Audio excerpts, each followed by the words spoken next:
Chapter 1790 Red Energy Crystal. In the next few days, Zhang Yi and his party stayed in Samran City and waited and watched. The information they could collect in Fremons was too little. The information provided by Ling could only let them understand the basic situation of Fremons. However, Zhang Yi's goal next was to find more mechanical core and collect those advanced mechanical life forms, especially those super-large mechanical life forms. Only by obtaining such a powerful core can the future escape from the universe, or the underground fortress plan become smooth. But at present, it seems that there was a lot of unexpected factors in the encounter with the mechanical core that time. Fremons is really too big. If it weren't for the help of the Fremons high-level officials, Zhang Yi and others would be like headless flies here, and they had no idea what was happening in various places. However, at present, the Fremons forces represented by Bodaga are obviously wary of Zhang Yi and his team, and do not want them to get too much benefit from the mechanical core. Zhang Yi is not in a hurry at all. He believes that sooner or later the other party will come to ask him for help. Because he has fought with the underground civilization too many times, he knows that the strength shown by the current mechanical civilization is not something Fremons can compete with. It was just right that he could take this time to rest and let Liu Karen and Yang Xinxin continue to study the secrets of mechanical life forms. During this period, alien troops from other countries and forces also arrived in Karen City one after another.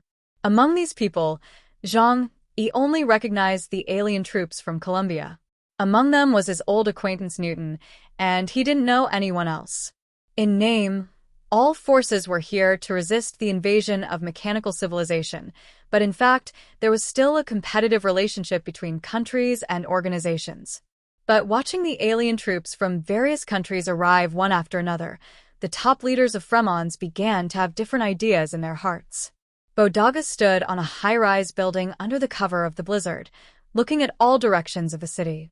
Now, the powerful aliens from major countries and forces around the world have basically arrived. Such a huge force gathered in Fremons and will become their help. Bodaga's heart suddenly rose, with a heroic emotion. Use them to make Fremons great again. Behind him, several top leaders of Fremons were sitting on the sofa drinking steaming coffee.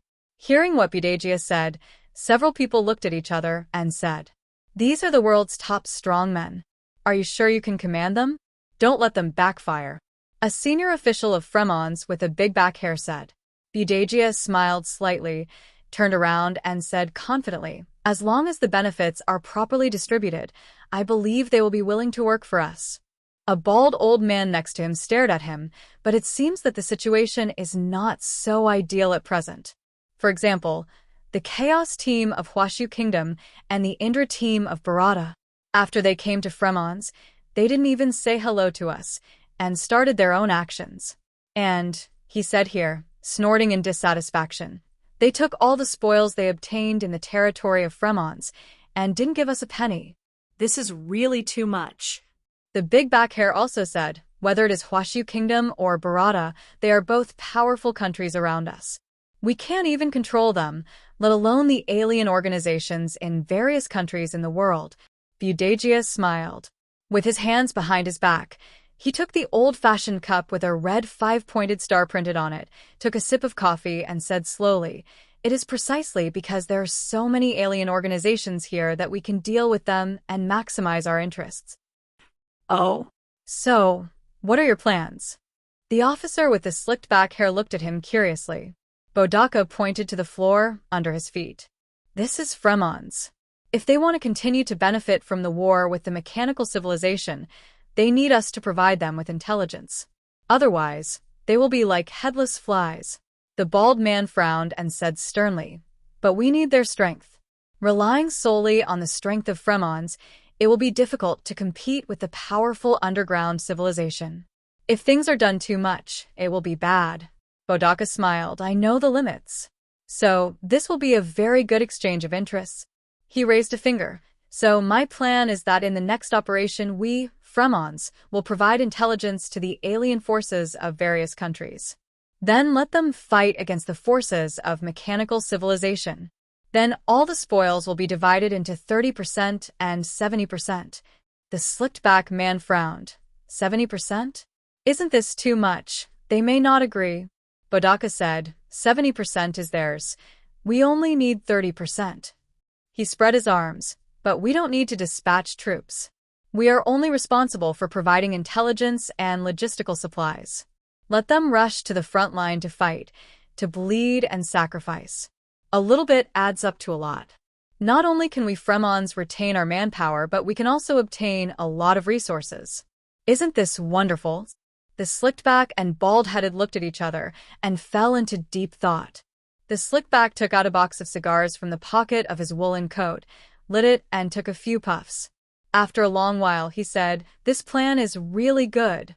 We can retain our manpower and obtain a lot of resources. In this way, the aliens of the Temple of the Gods can stay in Samran City to protect the safety of us senior personnel. It's like killing 3 birds with 1 stone." Bodaka narrowed his eyes and shook his head with a smile. "No, it should be killing 4 birds with 1 stone. The man with the slicked-back hair looked at him. "What else?" Bodaka raised a finger and said with a smile, "We can also use this opportunity to weaken the strength of the alien forces in other countries. This will enhance the international competitiveness of our Fremons." The bald man and the man with the slicked-back hair laughed. "Bodaka, you are such a sinister and smart guy. Sure enough, no matter who I offend in the future, I can't offend you." There was laughter in the office. Sure enough, as Alexei said, people think about problems differently when they stand on different positions. Bodaka and his group of people don't consider the overall situation of mankind at all, nor do they consider the life and death of ordinary people. They only care about how to maximize their own interests, and for this, they don't hesitate to sacrifice anyone. Bodaka is sure that the alien organizations in other countries that have tasted the sweetness will join this plan without hesitation even if they know his purpose. However, Han Dun of Huashu Kingdom and Emperor Shirtian of Barada. Haha, these 2 are despicable guys. When I assign you tasks, I will treat you well. A fierce look flashed in Bodaka's eyes. Whether it was out of personal grudges or considering geopolitics, he had enough reasons to weaken Barada and Huashu Kingdom. 3 days passed in a flash. During this period, there was no news of the mechanical army attacking human cities. However, Zhang Yi guessed that it was not that it did not happen, but that there were no important human cities on the route of the mechanical army. Alexei said that humans are like ants on the ground in the eyes of mechanical civilization. They will not deliberately step on them to death, but will accidentally step on them when they are on the way. However, what he wanted was not to wait silently. During this period, he went to Bodaka, but Bodaka refused with various reasons. Zhang Yi knew that Bodaka was taking revenge on him, but he was not in a hurry. He came back quietly and continued to crack the secrets of mechanical life forms with Lu Karen and Yang Xinxin. In 3 days, without any outside disturbance, they finally broke through the energy core of the mechanical life form. In 3 days, Lu Kuran and Zhou Ku Air had almost no rest. They relied on Zhou Ku Air's ability of doctor to eliminate their fatigue and complete the uninterrupted cracking. Zhang Yi entered Mu Yan's shadow space, and several people worked inside. The huge wreckage of the super-large life form lay quietly on the side, with various complex electronic devices in the middle. The huge energy core had been split into 2 halves by Lu Kuran, and the complex structure inside was beyond Zhang Yi's understanding. He didn't even see the imagined circuits or circuit boards, but only saw some special crystals or metals with complex colors and complex patterns on them. Zhang Yi had a headache looking at it, and he didn't understand this thing either, but he could see their excitement from the eyes of Lu Kuran and Yang Xian. Lu Kuran was fine. She herself was a mechanical fanatic and was extremely interested in various new technologies. But if Yang Xian, who never showed her emotions except in front of Zhang Yi, could behave like this, it would be of great significance. "How is it going? What have you found? Don't make it too complicated. You know, I can't understand you. So keep it simple and speak in a simple way." Yang Xinxin looked at Zhang Yi and smiled. "Okay, I'll do my best to cooperate with you." After the joke, her eyes sparkled with joy, and she pointed at the huge computer in front of her. This is the most advanced computer in the world, Tianhe 9. Zhang Yi asked for it from Blizzard City. I have completely understood this new type of mechanical language. As for industrial manufacturing, Quran can already replicate it. It's just that its materials are very special. There are some elements that have not been discovered on the periodic table which are probably artificially synthesized. But this is not a problem for Quran. She can use her supernatural powers to synthesize these substances artificially. Zhang Yi tilted his head. So? Lu Quran's little face flushed with excitement. She clenched her fists and said to Zhang Yi in a trembling voice, so, theoretically speaking, we can replicate this energy core. Zhang Yi keenly discovered the key to the problem. In theory, what about in practice? Lu Quran scratched his head embarrassedly. Hee, of course not at the moment. Many materials are brand new and have not been discovered by human civilization. Therefore, it takes a certain amount of time to create. But brother, give me a month at most. If there are enough materials, I will definitely be able to do it. She squeezed her little fist towards Zhang Yi, looking unyielding. Zhang Yi smiled and nodded at her with an approving expression. I believe that Quran and Xian have always been the best. Yang Xian pulled Zhang Yi's sleeve and said to him mysteriously, these technologies will be very useful in the future. But right now, there are other very important things that you will like. Zhang Yi blinked curiously. What is it? Yang Xian walked aside, picked up a red gem that was bigger than her white and tender little hand from the plate, and handed it to Zhang Yi. This is the real core. Zhang Yi has seen this thing. He tried to recall that it was the image that Alexei gave him.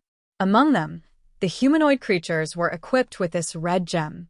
He took it in his hand, but he didn't feel anything. This thing was no different from an ordinary ruby. It looked crystal clear and could be sold for about 10 or 20 yuan at a roadside stall. Is this the energy core? I don't feel anything. Zhang Yi held it up and said while staring at it. Yang Xinxi nodded. This is the power of mechanical civilization. This energy stone should have very high energy radiation, but they use special technology to block the radiation, which will not harm the organism, and can control its energy very well. Zhang Yi looked at the tray over there, and there were 5 such rubies in it. In other words, 6 palm-sized rubies are enough to support the operation of a super-large mechanical life form. From this, you can imagine how huge the energy inside this ruby is. Another new type of energy, even more powerful than the yuan-shur we dug up before. Zhang Yi murmured, I finally understand why the civilization where Bailongzi is located has never mined the yuan-shur or veins even though it is so close to them. It turns out that they look down on it. A piece of candy dropped by humans on the ground will become a treasure that will make the ant colony shocked. This is probably the concept. We plan to apply it to Tianhe Fortress and mechas in the future. Yang Xinxin said with a smile, including the exoskeleton mecha you are wearing, brother. Zhang Yi's eyes suddenly widened. Doesn't that mean that I can carry a warship with me at any time? Wouldn't the combat capability of the Qianlong armor fly to the sky? What's so strange about this? Yang Xinxin smiled faintly. The super-large mechanical life forms of the mechanical civilization can fight against the aliens of the Black Chariot level. When civilization reaches a certain level, it has such a level itself. Zhang Yi couldn't help but sigh in his heart. Yes, if you underestimate the power of technology, you will suffer a great loss. Looking at the ruby in his hand, Zhang Yi was very happy, but he also had a little worry. They only need to obtain a part of the technology of mechanical civilization to make their civilization take a huge leap. Then, if the mechanical civilization really gets angry and goes to war with human civilization, the destructive power they will unleash is simply unimaginable.